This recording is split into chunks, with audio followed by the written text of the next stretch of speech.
Bonjour les enfants. Bonjour Mademoiselle King. Il fait froid. Il fait froid. Assez frío. Assez frío. It's cold. It's cold. Très bien. Très bien. Muy bien. Muy bien. Very good. Very good. And she also encourages student civic engagement and attention to public issues all the time. And her morning messages, which she writes to her kids every day and are in the hallway, are at this point like a school-wide phenomenon because everybody wants to see what she's written about.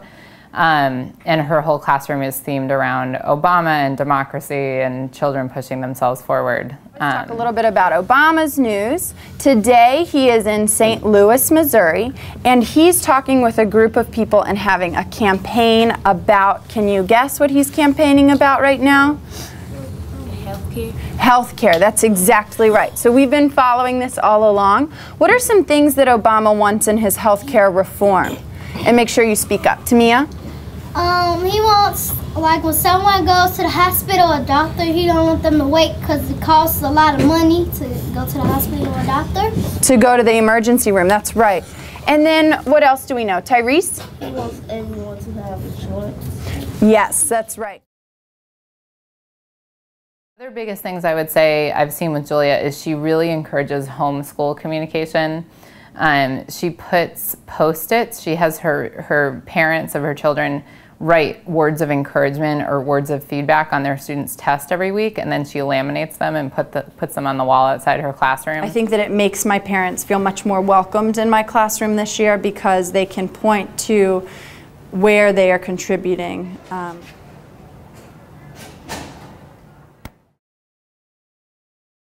And then most importantly, I have a place to write down what objective we're working on. And it's so clear and big and organized, and my students know to look up here at the start of a lesson, and I know to constantly be referring back to that so that I'm staying focused on what is it that I plan to teach and assess during this 20 minutes. So I'm constantly readjusting whether or not I will use the color chart for them or whether I'll implement a different behavior system.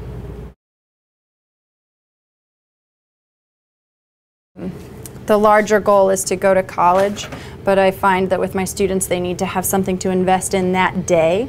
And so that's, you know, are you going to get a sticker? Have you done what you need to get a sticker for that tracker so that you can get an 80%?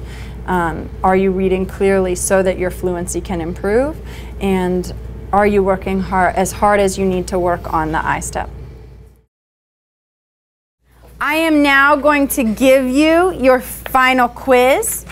Remember that if you get 80% or higher, that means that you're going to get your sticker on your chart. However, my students I knew weren't using it, Accelerated Reader, or reading the same quality and quantity of books as other classrooms.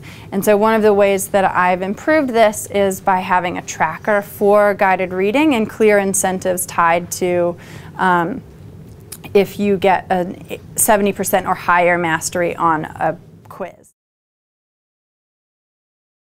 Then every week we act out the word, and it really helps us incorporate the vocabulary into our own language.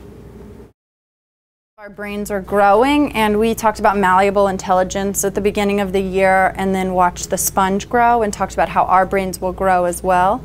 And our goal is for our brains to grow 1.5 years, which we far exceeded last year. Sponges in the water, and we watched how they grow, and we made a bet that our brains would grow just like that on our tests.